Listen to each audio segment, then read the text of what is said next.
The Tom Woods Show, episode 1707. Prepare to set fire to the index card of allowable opinion. Your daily dose of liberty education starts here. The Tom Woods Show. Folks, if you're like me, when you criticize the Federal Reserve, you get all these lackey-style responses. Why, the Fed has made the economy more stable. You don't want to go back to the 19th century, do you? All kinds of arguments like that. Well, you can blow those and others out of the water with my free ebook, Our Enemy, the Fed. Grab it at ourenemythefed.com.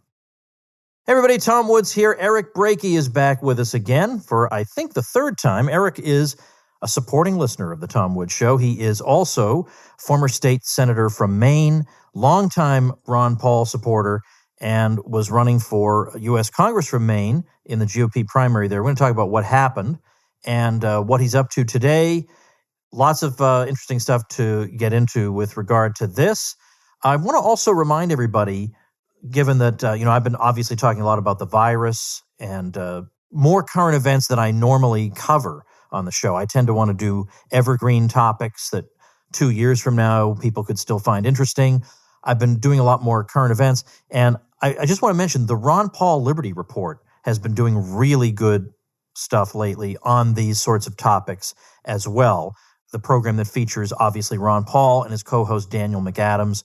They just had an episode on Andrew Cuomo begging rich people to come back to New York City, after they've indefinitely suspended all the things that you love about New York City and then doubled down on all the things that make New York miserable. Oh, please come on back to New York City. So they did an episode on that that's really great. So definitely make sure and check them out, ronpaullibertyreport.com. If you haven't already, or if you haven't watched it or listened to it as a podcast in a while, check them out. They've been covering some great topics. Anyway, we're speaking of Ron Paul, and so ronpaullibertyreport.com. All right, Eric, welcome back. Hey, Tom, glad to be with you. All right, we're going to do two things in today's episode. We're going to talk about what you've been up to. We're going to talk about your congressional race and what wound up happening there. And then we're going to talk about what you're doing these days, both of which are interesting. So set the stage for us, especially those of us, I would say the vast majority of people listening, of course, do not live in Maine. So break down what Maine politics look like, such that on the one hand, if I go to Portland, whether it's Portland, Oregon, or Portland, Maine, there is definitely a left-wing vibe to it. But yet at the same time, it's not outside the realm of possibility that an Eric Brakey could get elected to Congress. So what's it like there? Well, there very much are two Maines, as we say. You're right about Portland, Maine and Portland, Oregon. In fact, I'm not unconvinced that they aren't the same city. You go into the bowels of one and you open a door and you find out you're in the other Portland. They're very similar culturally, very progressive. I know in Portland, Maine, Green Party voters outnumber Republicans. So that's southern Maine. That's Portland. But in the other Maine, in northern Maine, we still have very much that frontier attitude. We want the government to leave us alone and let us live our lives as we choose. We're big on gun rights and big on just having the government leave us alone. So for those who don't know, I've been on your program a few times, which I've appreciated. I got my start in politics as the state director for Ron Paul's presidential campaign in Maine in 2012. I ran for state senate 2 years later, won a state senate seat, got a number of liberty bills passed, from constitutional carry to medical marijuana to right to try, which I learned about right on the Tom Woods Show. And in 2018, I was the Republican nominee for U.S. Senate. Though winning statewide as a Republican is a very difficult feat with Southern Maine being the way that it is. But when the 2nd District congressional seat, which is the northern half of the state, when that came open this cycle, I threw my hat in the ring, was a strong favorite and strong contender in the Republican nominating process. There were 3 candidates, and we ran a really strong campaign, got a lot of support, both in the state and from folks in the liberty movement across the country. It was a very good opportunity, so good, in fact, that the establishment in Washington, D.C. started getting nervous about how well we were polling. And in the final few weeks, we saw $500,000 show up from a dark money super PAC with ties to John Bolton that just kind of ran every negative ad you could think of against me, painting me as a never Trumper because of things I said about Donald Trump when I was supporting Rand Paul for president in 2016. And apparently it worked. We didn't win this primary in the last few weeks, but we gave a really good run at it. And it's just one battle in the larger war for the cause of freedom and liberty. So this just blindsided you? All of a sudden, you got hit with this? Yeah, we were polling in first place for pretty much the entire campaign. And I heard that in the final few weeks, I heard that there was some opposition brewing from the establishment in Washington, D.C. They tried to recruit Donald Trump himself to endorse against me in the primary. They didn't really seem to care which of my primary opponents won the nomination. They just wanted to make sure it wasn't Eric Brakey, because they knew that I was, and the words that I heard specifically was, Eric, they're worried that you're going to be another Justin Amash. And I guess I take that as a little bit of a badge of honor that that's what they were afraid of. But they tried to get Donald Trump to endorse against me. Thankfully, he didn't take the bait. I know that Senator Rand Paul called the president personally and encouraged him not to get involved in the race. And so then I guess they just reached out to some of their bigger donors, and they spent $500,000 in attack ads against us. But, so we didn't win this primary, which is a real shame. But at the same time, I know that there are some other really great Liberty candidates running this cycle. I know we've got Nick Freitas in Virginia, who's an awesome Liberty guy who just won the Republican nomination, even though they tried to pull the same playbook against him. You also have Matt Gertler, who's running down in Georgia. I know he's been on your program before, Tom. I know his primary's coming up. I don't know when this program airs. It'll either be it's coming up in a little less than a week, so we may know the outcome by the time that this airs. But those are no. It'll be out August 6th. So, okay, well, great. Well, then, if those who are listening, if you have a chance to support Matt Gertler or Nick Freitas, there are two great hopes for Congress this cycle. Well, but let's then that's very generous of you to point that stuff out. But let's stay focused on what happened here. So, in other words, this money that came in, it wasn't aimed at endorsing a particular candidate. It was aimed entirely at attacking you? Entirely at attacking me. They didn't care. They didn't seem to care which of my establishment primary opponents won. They just wanted to make sure we didn't get a Liberty guy in there. They ran mailers against me. They ran TV ads against me. And it was all very much oriented at painting me as someone who opposes the president, which is ironic because while I certainly have my disagreements with the president, we all know the reason they were attacking me was because I support what the president says about getting our troops out of Iraq and Afghanistan and these wars in the Middle East. This super PAC was, they did something very clever to hide their donors. You look up who the donor is, and it's a 501c4 organization that doesn't have to disclose its donors.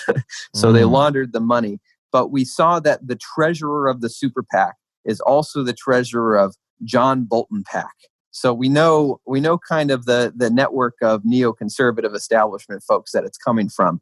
And we know that it's, the number one issue where I have taken on the Republican establishment the most in Washington, D.C., since I got involved in the Ron Paul effort in 2012 is the foreign policy. And so how soon before the election did this hit? About 3 weeks. So the final 3 weeks. What did you think when you saw? Did you think, oh my gosh, I'm sunk? Did you think maybe I'll still have time to throw something together to defend myself? What did you think? Well, I guess we hoped that we kept putting out our positive message, and we hoped that people knew me well enough to know that the attacks were pretty ridiculous. And, I guess it worked at the end of the day. Yeah, it's kind of funny when you're running, you're putting yourself out there and you see all these ads painting you to be someone that you wouldn't even recognize when you look at yourself in the mirror. But that's politics for you. It's nothing new. Well, are there any lessons that you've drawn that you might think other people in your position could stand to learn? Certainly. I think we as a liberty movement need to get a lot stronger. I think that, some of the greatest accomplishments that we've had as a liberty movement has been electing people. We've been able to get people elected a lot to state legislatures across the country, and getting across this threshold into Congress has been much more difficult because there are some very established, entrenched groups out there that want to keep folks out of the federal level who would question our nation's foreign policy. I think that we need to continue taking opportunities to go for federal seats when we can get them. That's why I'm, of course, watching and supporting the races of Nick Freitas and Matt Gertler. But we also need to really, if the liberty movement is going to have a strong future in this country, particularly, I know that a lot of folks are doing the LP route, which I completely respect and appreciate. I've been focused on how do we get this liberty movement to become an established power in the Republican Party. I think we need to win state legislative seats as much as possible, and that's going to make all of our efforts for federal seats more viable in the future. So, I think as a liberty movement, we need to keep focusing on opportunities as they come, and we need to look at opportunities, especially those that are closer to the home. All right. Let's take a quick break. I have a very important message for the folks here, and then let's talk about what's going on today. Hey, everybody. By now, I think you know how proud I am to have Skillshare as a sponsor. It is an online learning community where millions of people come together to take the next step in their creative journey. It's got thousands and thousands of classes on a wide variety of topics. You've heard my daughters talk about their own excellent experiences with Skillshare. We're talking about classes ranging from graphic design, photography, creative writing, animation, fine art, music production, film and video, marketing, productivity, web development, crafts, freelance and entrepreneurship, and a lot more. They have classes to fit your schedule and skill levels. You don't have to worry that the class goes on for 2 years and meets for 5 hours a day. Just recently, my daughter Veronica, who's learning crocheting, finally got so frustrated that she decided, okay, forget YouTube. I really need somebody to give me hands-on instruction. So I found her watching videos on Skillshare because she knew that's exactly where she needed to go. And I myself have modified some of the things I do thanks to the class by Rand Fishkin, Introduction to SEO, Tactics and Strategy for Entrepreneurs. There's so much to explore here. And because you're a Tom Woods Show listener, you can explore your creativity at Skillshare.com/Woods and get 2 free months of premium membership. That's 2 free months of access to the thousands and thousands of classes Skillshare offers. That's Skillshare.com/Woods to get 2 free months of premium membership. All right, before we wrap up this topic and move on to the future, are there any final words you have for us about your experience? Well, I'll just say this. I think the fact that the Washington, D.C. swamp, the Republican establishment, John Bolton and all these folks, the fact that they had to come in at the last minute to rescue their establishment candidates with $500,000 in deceptive, dark money attack ads, I think that it really goes to show just how powerful the liberty movement has become and how much they're afraid of us. So what is it Winston Churchill said? You know the quality of a man by the quality of his enemies. The fact that they had to come after us like this, I think really it's a badge of honor in a certain right. And it means that we've got to double down and keep pushing. These are the last gasps of the dying neoconservative movement that doesn't control the Republican Party like they used to. And they're afraid that they're on their way out. So our job is to make sure that we continue ushering their way out. So while we didn't get across the threshold in this race for Congress in Maine's 2nd District, we've got plenty of great opportunities to keep pushing, from Matt Gertler to Nick Freitas to so many candidates running for office on the state and local levels. And I'm focused on doing everything I can to keep pushing forward in the fights ahead. All right. Well, good man. All right. So let's talk about what you're up to now. It involves the organization Young Americans for Liberty. I have had Cliff Maloney on the show, and I remember Young Americans for Liberty when it was Students for Ron Paul, and in the early days of that organization, when it became Young Americans for Liberty, Jeff Frazee ran it, and I was close with him. And then just recently on the show, I ran a podcast episode from 2009 that was a podcast that a high school chapter of Young Americans for Liberty had all the way back 11 years ago. So I go way back. I go back so far that I think Eric Brakey may have been a Young American for Liberty. That's how far back I go.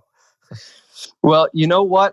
when I first got involved in the Ron Paul movement, I thought I was late to the movement, to be honest, because I missed 2008. I was still brainwashed by Fox News, believing what Bill O'Reilly and Sean Hannity told me a Republican was. And so they told me to vote for John McCain, and that's what I did gladly in 2008. And little did you know at that time that those very people were going to show up later and scuttle your congressional run. The people you were listening to. Who would have imagined? Who would have imagined? Yeah. Who would have imagined I would have ever gone down this path in the first place? Sure. Yeah. It's amazing. When I meet some of the young people who are involved with groups like Young Americans for Liberty today, I felt like I was late to the movement because I didn't get on board until the Tea Party in 2010. And now I meet some of these young people who are excited and involved and activated and going door to door. And they said, oh, yeah, I used to be a neocon. It's like, oh, me too. It's like, yeah, I didn't like Rand Paul when he ran for president in 2016. I was like, wait a minute. You got into this movement post 2016? There are so many new young people who are coming to the liberty movement through Young Americans for Liberty. And it's amazing to see that this movement is still growing, still vibrant, and still doing great things. And so when Cliff Maloney called me and said, hey, Eric, you know what? You ran a great run for Congress. The liberty movement still needs you. Will you come on board and help us with Young Americans for Liberty?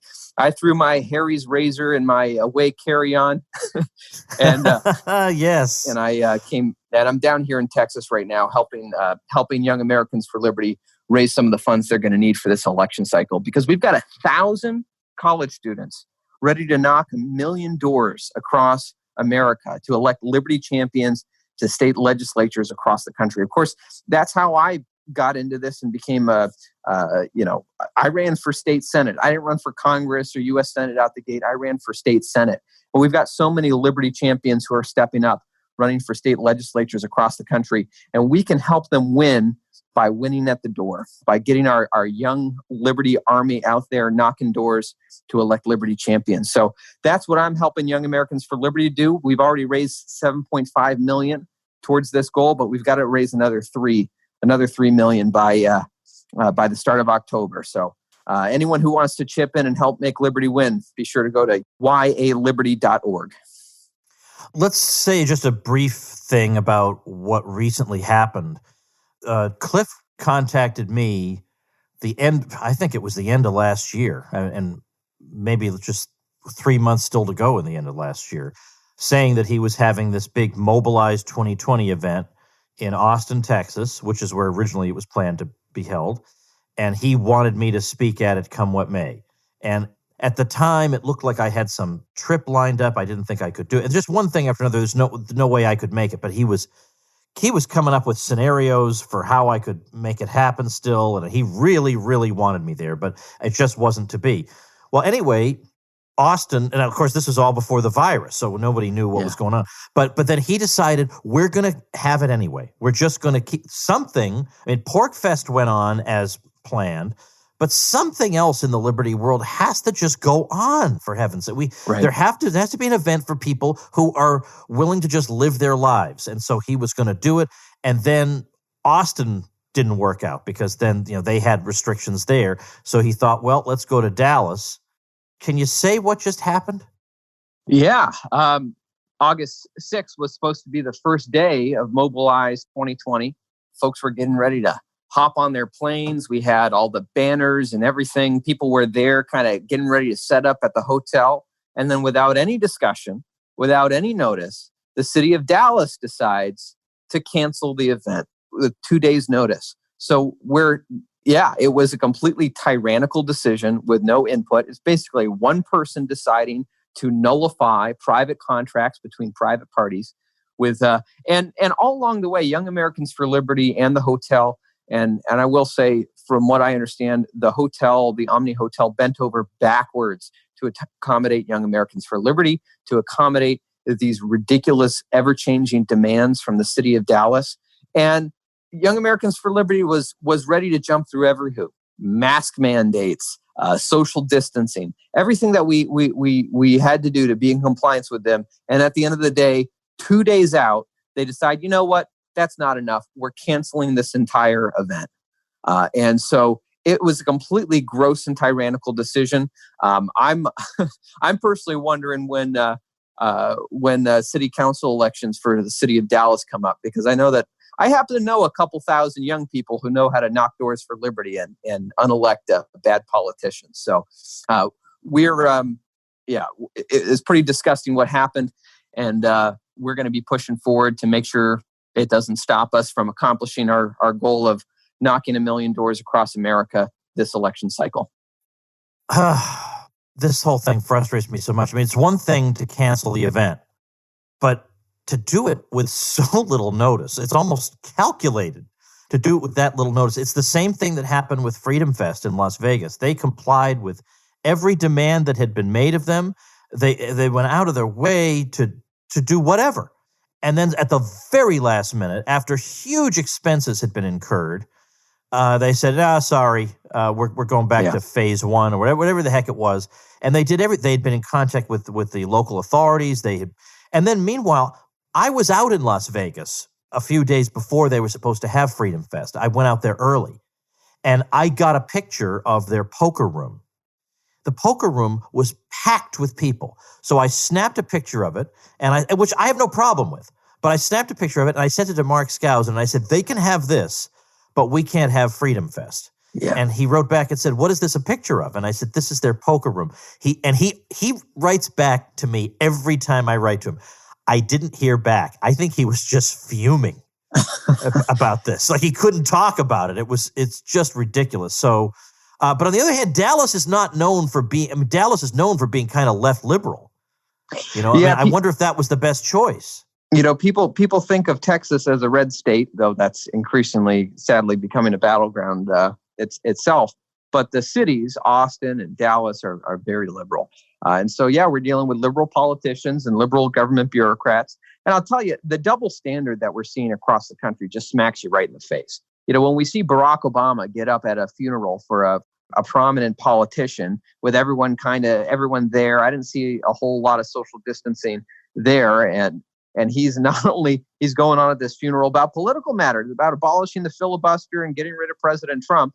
And meanwhile, those of us mere rubes, if our loved ones die, their funerals limited to 10 people. Complete double standards that exist. So it seems like when it's a Democrat cause or a Democrat political effort, or something left of center, whether it's the protests going on, the riots going on, these are celebrated and encouraged. But anytime that anyone on the right side of the aisle wants to do a political gathering, that's when the heavy hand of government comes down to silence and stifle it and stop us from organizing. And this is in an election year. I mean, what do they say? Every single election is the most important election of your lifetime. This go around, it really feels like we're at a tipping point as a country, and they're really trying to tip the scales in one particular direction. It's very concerning to me how basically the First Amendment, the right to freedom of speech, the freedom to gather and assemble, is being completely suppressed in a clearly double standard fashion. Are you going to be relocating to work for Young Americans for Liberty? I'm down here in Texas. We're going to be working out of Austin through the end of the election cycle. I figured, since I'm not going to be on the ballot, I'm not going to be on the front lines, I'm going to help raise resources for those who are. And of course, my heart is still very much in Maine. That's my home. It's where my family goes back for 10 generations. And I want to help make sure that Maine wins big this November. And we have some great liberty champions running for state legislature in Maine. And so I came on with an understanding that I'm going to help make sure that we get the resources to get boots on the ground for our liberty champions in Maine and other targeted high priority states across the country. And I'll be doing that from Texas, but I'm looking forward to getting home to Maine once this cycle is over. Okay, great. All right. Well, the website, once again, is yaliberty.org. So go check them out if you haven't yet. I can vouch for Cliff, who runs the thing. I can absolutely 100% vouch for him. He's 100% good guy, reliable, instincts are sound, allegiances are sound. You don't have to worry about that guy. He's great. And if he's got Eric Brakey on his team, that tells you all you need to know. Thanks a lot, Eric, for the update. I appreciate it. Tom, if I could just say one more thing. I just want to say Please. Thank you to everyone in your audience. I know from coming on your show. So many people who chipped in and supported our campaign for Congress. And I just want to say thank you so much to everyone who did so. And if you like me, if you like what I stand for and what I fight for, you're going to love Young Americans for Liberty. I hope that you will go and support Young Americans for Liberty, and also give a look to Nick Freitas and Matt Gertler, both running for Congress this cycle. They could be real reinforcements for Thomas Massie if we can get them to win these races coming up. All right, very good. Well, thanks once again, Eric, and best of luck. We'll talk again soon. Thank you so much, Tom.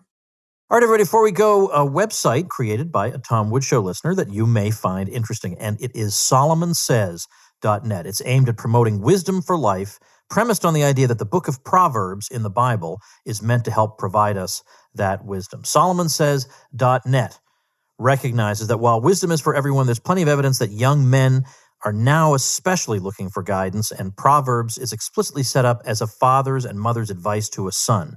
It's the Bible's rules for life aimed at transforming a child into a productive adult. Mark Horn, who is the main content producer, has also written a book, Solomon Says, Directives for Young Men, available through Amazon and on Kindle Unlimited. The website, solomonsays.net, shows some of the content of the book and also expands on it in new directions. So go check that out, solomonsays.net, linking to it on the show notes page as well, tomwoods.com/1707. Remember, when you're ready to start your website or blog, before you get started, make sure you get your hosting through my link, and I will give you a shout out on the show and some other excellent benefits that will give you an unfair advantage as you add your site to the sea of existing websites. How are you going to get traffic there? Well, Old Woods here will help get it for you. So find out the details of all the free goodies I give you at tomwoods.com/publicity, and I'll see you tomorrow. Become a smarter libertarian in just 30 minutes a day. Visit tomwoods.com to subscribe to the show for free, and we'll see you next time. Like the sound of The Tom Woods Show? My audio production is provided by Podsworth Media. Check them out at podsworth.com.